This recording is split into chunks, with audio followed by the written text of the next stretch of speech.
नमस्कार, स्वागत है आप सभी का।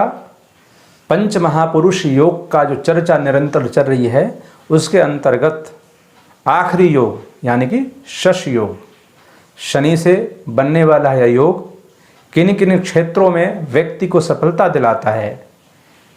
शश योग वाला व्यक्ति, शश योग वाला जो जातक किन किन क्षेत्रों में अपनी सफलता को अंजाम तक पहुंचाते हैं उस ओर विशेष ध्यान देंगे। साथ ही शनि से यह योग बनता कैसे है यह भी चर्चा करेंगे। सबसे पहले यह योग किन किन क्षेत्रों में सफलता दिलाता है। तो जिन भी कुंडली में या जिनकी भी कुंडली में शश योग होता है ऐसे व्यक्ति शनि से जुड़ा हुआ कार्यों में सफलता प्राप्त करता है, यानी कि धातु से संबंधित। ऐसे व्यक्ति ट्रांसपोर्ट का कार्य करके सफलता प्राप्त कर सकता है। उसके पास अनेकों वाहन से रख कर वो व्यापार कर सकता है।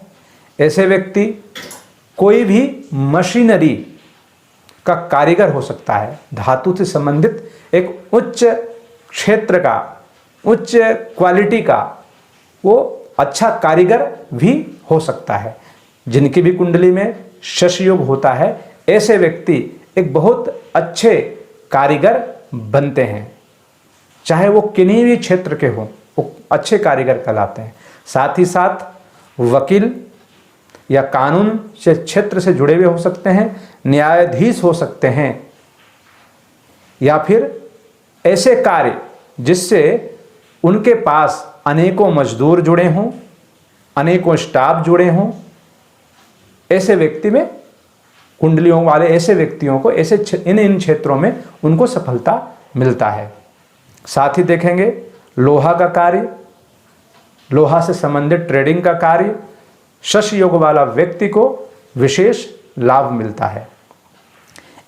शश योग वाला व्यक्ति विशेषकर सिद्धांतिक, सिद्धांत को मानने वाला, नीतिगत चलने वाला और बहुत ही दार्शनिक बातें करने वाला भी हो सकता है। अब आगे बढ़ेंगे कि शश योग बनता कैसे है। तो कुंडली में लग्न, चतुर्थ, सप्तम और दसम भाव, ये जो चार भाव है इसको भगवान विष्णु का स्वरूप यानी कि केंद्र भाव कहते हैं। चतुर्भुज चारों जगहों को विष्णु का स्वरूप माना गया है, कुंडली में केंद्र भाव माना गया है। तो इन केंद्रों में शनि अपनी राशि में बली होकर विराजमान हो। तो शनि का अपनी राशि मकर और कुंभ राशि है, यानी कि कुंडली में इन भावों में अगर अपनी राशि में शनि विराजमान हो बली होकर, विशेषकर 5 से 25 अंश के बीच में शनि हो, तो ऐसे व्यक्ति को इन क्षेत्रों में जो मैंने इससे पूर्व चर्चा किया इन क्षेत्रों में उसको लाभ मिलता है। और ऐसे कुंडलियों में ये योग को शश योग का नाम दिया गया है ज्योतिष शास्त्र में। अपने राशि में नहीं हो तो अपनी उच्च राशि में शनि हो बली होकर तो भी शश योग कहा जाएगा। तो शनि की उच्च राशि तुला है, यानी कि तुला राशि में भी शनि विराजमान हो बली होकर तो भी शश योग कहा गया है। ऐसे व्यक्ति को भी इन सभी क्षेत्रों में सफलता मिलेगी।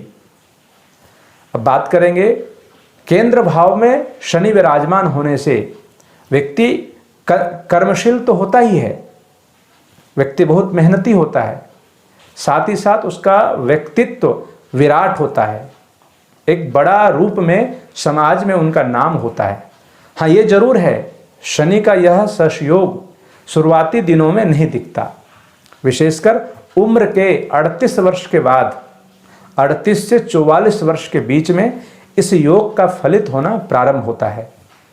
किन्हीं विशेष परिस्थिति में अगर कोई ग्रह बचपन से ही साथ में महादशा इत्यादि अच्छी लगी हो और शश योग में किसी पाप ग्रह या शनि को डिस्टर्ब करने वाला कोई ग्रह नहीं हो तो शुरुआती दिनों में भी इसका लाभ मिलता है, परंतु 90% चांस है इस योग का प्रभाव उम्र के 38 और 44 के बीच में मिलना प्रारंभ होता है। अगर शनि कोई ग्रह से ग्रसित न हो, कोई ग्रह उसको प्रभावित न कर रहा हो शनि को, तो यह योग व्यक्ति को एक नई ऊंचाई की ओर ले जाता है। और ऐसे व्यक्ति जमीन से जुड़ा हुआ होता है, लेकिन एक सामान्य व्यक्ति होते हुए भी वो अपने जीवन में बहुत तरक्की करता है। उनको नाम, यश, कीर्ति सब कुछ मिलता है। विशेषकर वकालत के क्षेत्र में, धातु के व्यापार कर रहा हो तो उन क्षेत्रों में अच्छे क्वालिटी का कारीगर रह सकता है ऐसे व्यक्ति। ट्रांसपोर्टर हो सकता है, कोयला का काम करने वाला हो सकता है, या फिर ज्वलनशील पदार्थ से जुड़े हुए कार्य भी शश योग वाला व्यक्ति करता है और उसमें लाभ पाता है। तो शश योग की चर्चा को यहीं विराम देते हैं। नमस्कार।